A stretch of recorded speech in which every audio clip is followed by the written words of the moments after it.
Hello, and welcome to Paradise Lost, a show where my friends and I play Dungeons & Dragons. My name is David Stallings, and I'm the Dungeon Master for these adventures. But today, once again, I'm also your captain, as we take a look at our little slice of paradise. But we are coming into port for this episode. We are coming into port for episode 29. Wow. The or epilogue. the landing strip, we don't. That's right. We shift back and forth between a We are plane going to and a stop ship. our vehicle somewhere. You take the cruise to the plane shifts into the air, into a plane in the air, Mhm. there's water in the plane, in the air, there's a ship in the plane. Absolutely, absolutely. Wow. We are stopping as we look at the epilogue of our Barovia campaign. So, without further ado, It's about damn time. Cole's all I'll over say. it. Epilogue. This time it's personal. This time it's personal. The heroes stood victorious over the now empty coffin of Strahd's crypt. The group emerged from the crypt into the chapel of the castle, finding that some rays of light were beginning to shine into the chamber. Heading out from the chapel, it led to the backside of the castle to an overlook, looking down upon the village of Barovia far below. And at the edge of this overlook, two golden spectral figures stood embracing one another. They turned to the heroes as they approached. One looked to be similar to Strahd, but was actually the form of his brother Sergei, while the other, in a beautiful bridal dress, was Tatiana, who you guys knew as Irina. The two thanked the party for what they had Or done. Marina, or No whatever other fucking- name. no fucking clue. She's in the past. Forget it. So many names. Yep, a lot of names. That's the problem when they cycle through souls over and over again.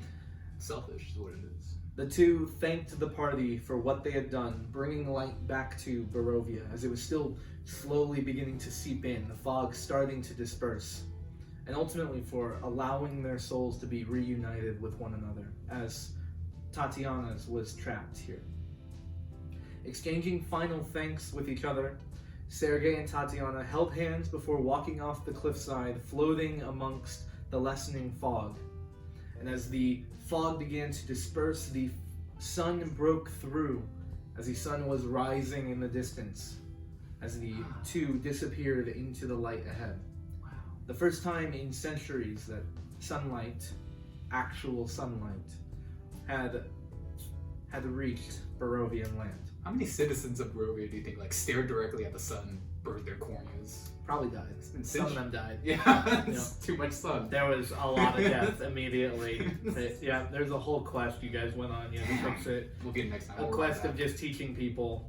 Don't look at it. Sunglasses. about it. Yeah. Bright hurt. Yeah. We were supposed to get the sunglasses side quest before going to defeat Strahd, But yeah. but that.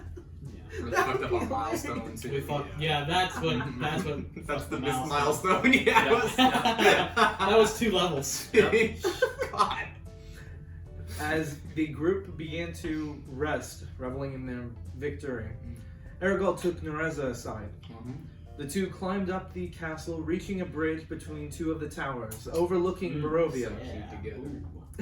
Erigol, Romantic. very romantic, and Nereza was very excited. Erigol Tell us thanked, what happened. Erigol thanked Nereza for bringing him on this journey. Yeah, howdy, thinker. He was proud to have worked with the group So proud. and to So humble. have destroyed Strahd. Oh, But most importantly, icing on the cake, baby. But most importantly, he was thankful to have met her. Oh, Wow. Oh. wow. Real smooth operator. Yep. Hmm. He Oh, felt man. he truly understood now why he was a part of the prophecy. It's for you, baby. As he leaned in and the two kissed, Oh. Wow. which Nereza was trying to work up to through the whole story. And this She did. moment of Go romantic her. peace Mm. turned brutally cold. Huh? As poison. Who in the way? As they separated, and Nereza could see a dagger in her stomach. A metaphorical one, like a love dagger. Right? As poison began to Oh, fill yeah. her body. Metaphorical boys. Poison of love. As her consciousness began to fade, Because of the bliss. of love. He told her. You have to let it go, man. I'm sorry. It's This over. moment is destroyed. It's gone. Alright, he stabbed her. As her consciousness began to fade, he told her that he believes he is Strahd's rightful successor. He then took the sun sword from its sheath before letting her fall off the bridge, landing on the roof of the castle below, bleeding out. Which, by the way, to what we said several episodes ago with the assassin mirror, and the fact that the assassins have low attack rolls, he got his first hit to actually do the dagger thing and was supposed to hit her again with advantage because she was unconscious and got like a 13 on it. So He missed the unconscious body. Just that he was holding. Where is she? That Stop he was moving. holding.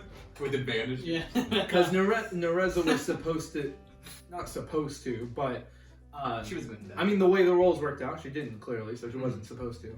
But it was supposed to be that she was going to land on the castle roof and be dead already. Thanks to the old assassin stat block. Right, Made yep. sure that one didn't happen. Yep. But as Aragorn disappeared into the castle with the sun sword, a raven came down from the horde above and informed Lord Farquaad and Andre what just happened. Meanwhile, Was it Dave? I'm sorry, it was Erwin. Alright. It was Erwin appeared. Meanwhile, Stephen and Timothy both were wandering within the castle. Care in the world. Nereza managed to survive as her friends came to stabilize her, but now Aragorn was gone with the sword. And suddenly, Stephen and Timothy were attacked in the hall of the castle by Aragorn. He quickly knocked out the healer of the two, Timothy, before focusing on Stephen, who was managing to survive Aragorn's swings. The rest of the group was able to find them, catch up, and see this unfold, and Lord Farquaad managed to arrive just in time to save Timothy before he bled out. Meanwhile, Nereza emerged into the room with Aragorn and Stephen, released 2 arrows, the first one impacting into his chest, and the second one impacting through his throat, going straight through his neck, forcing him to collapse onto the floor, dead. She took her sword back as the prophesied ally turned traitor was now also eliminated. Shame. Another close encounter, but they all stood in the chamber of the castle together, alive. The group took to healing themselves before beginning the process of clearing and looting the castle. But the curse of Strahd was no more. Casimir and Petrina. Shadow days. Now the big bright. Yeah. The big break. Casimir and Petrina left together, thanking you for allowing him to come along and perform his own quest as they head back to their own home near Valakai. But not before Stephen gave a hand-drawn photo of Stephen and Casimir together as a parting gift. Really good. Which was quite touching to Casimir. But their mission in Barovia had come to a close. Each member departed from one another for a time to pursue things that each of you cared about. But ultimately, they could return back to their home of Okol, and the fog keeping them here was no more. As we went into a time of reflection and a time of peace, a couple months passed as you parted. Nereza heading back to Okol, but before heading there, she stopped in the village of Barovia to bury Ismark's ashes beside his father's out of respect.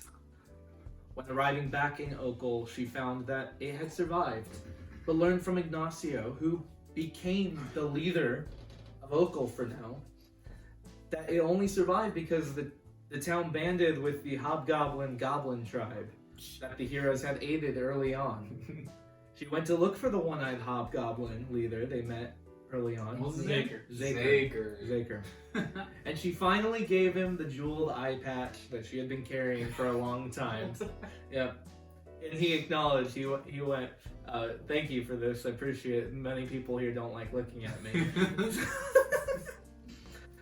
It just isn't fun to look at, you know? No. And as the next couple of months progressed, she had a personal goal of learning how to read finally. Which, with a natural 20, She managed to do She so. learned to read. Kind of. Kind of. I think I said it got to a 3rd grade level. You did, yeah. I love that we memed that so hard through the whole campaign. She's just like, no, it's canon. Right. I don't know how to read. Mm-hmm. Meanwhile, Timothy set off to the Wizard of Wine's winery to see Davian Mardukov and had a request once more. After giving thanks for their help through their journey, Timothy asked if he could be turned into a were-raven like Make them. me feathery. Davian was concerned about doing so, but relented, giving Timothy the curse, though he did not view it as The such. gift. The gift. Delicious. Following this, he searched for a sculptor who could make a statue. He found one from a young woman in Valakine named Kayla. Mm-hmm. The statue commissioned would be of Timothy with his pet raven Reginald, incredibly muscular, As he usually holding is. the sun sword. Mm-hmm. And As in I his other usually hand, have. in his other hand, he would be gripping the sun. You're welcome. Bam, bam. Yeah. His leg would be on top of a cowering Strahd, Oh yeah, just and right there. and the plaque beneath would read, "The hero of Barovia. It could only be It you." really could. Should only be you. And the statue would be set in the center of the village of Right in the Barovia. middle. Everyone who enters Barovia, they know. That's They right. know. A few days after Strahd's death and the party beginning to part ways, Stephen was distraught as he felt that his purpose was nothing. And he sat on the castle overlook, and Dynaxis appeared next to him. As he was distraught that it seemed like there was nothing left for him to pursue, Dynaxis spoke of focusing on greater ambitions, trying to be caring towards Stephen. However, Dynaxis reminded him that new adventures are to come, and Dynaxis still had work for the two of them. But Stephen needed to focus on keeping his current friends close. During this, Dynaxis kept flipping a coin with him, talking of how he used to live according to fate. His eyes sparked with purple energy, and the coin stopped in midair, as he noted that now he no longer cared about fate. He finally gave Stephen some real information about him, saying that he is the son of Asmodeus, the god of the Nine Hells, and Dynaxis is planning to kill him. But before parting, Forgot about that. That's cool. it's kind of a big ending for Stephen. But before parting, Dynaxis gifted the coin to Stephen. Stephen spent the next couple months remaking the Haven Tavern back in Oakle. Then he still referred to it as the Haven. He's referring to it as Chaos is Together. Together ends. But no one stopped him from taking over the tavern for now, as he seemed to have little purpose. They knew the hassle it would be to just try to stop Right, him. right. As he was just simply waiting for the next instructions. Andre had decided to go on a journey of his own to learn more of the history of Barovia and understand Books, you know. how each settlement would progress now that life here had completely changed. I want to come back, dude. You want to come back here? No, I don't want to Oh, come you back. don't want to come back. Y'all figure it out. Mhm. You know, just making sure, like, what's the plan here? Right. Right. You know? No, rule yeah, book? yeah. Alright, that's good. No rule. Yeah, no, this whole thing is Andre went to make rounds, talk to the people he knew, and be like, "You good? You good? Yeah. Alright, cool." Yeah. Venturing throughout, making sure the small settlements began the process of transitioning to a new, better lifestyle. He found that all of the venturing spirits throughout Barovia, the terrifying elements that continue to haunt it, have gone as they finally passed from this life, including those of the revenants from Argynvost Holt. He learned that the Vistani have decided they should not be in Barovia any longer. Since they had ties to Strahd, they decided they should leave and move west. Smart. Since the people are likely not going to stay kind to them. Smart. Meanwhile, Lord Farquaad took time to venture through the nature of Barovia. She learned of the fanes that existed throughout the land that Strahd used to make himself become one with the land. But the chains he kept over them broke with his death. And Lord Farquaad received a message from a voice that spoke to her saying that she was created for balance, to rid nature of its building corruption. 2 months passed before the five regathered in the village of Barovia to unveil Timothy's commissioned beautiful statue. So beautiful. As you took in the Spitting glory image. of this spitting image. Oh, good lord. The party ventured back to Okel together to go home. But shortly after doing so, a representative of the city of Villanome, a central city of Rauda, managed to find the group and relay a message that there was to be a celebration of radiance, a festival to celebrate the new heroes of Barovia. And rightfully so, might I add, since we're bringing it back. Rightfully so. And thus, a new adventure began. Thus. And that's all that happened. And major? That is that's everything that happened Everything. in our Barovia We campaign. did it. You did it. Go us. No one died permanently, Permanently. which was it's at points No that one was a important. miracle. No one important Yeah. died. That's yeah. Other than that. But we are excited that we get to move from this into the next campaign of a homebrewed world of Rauda.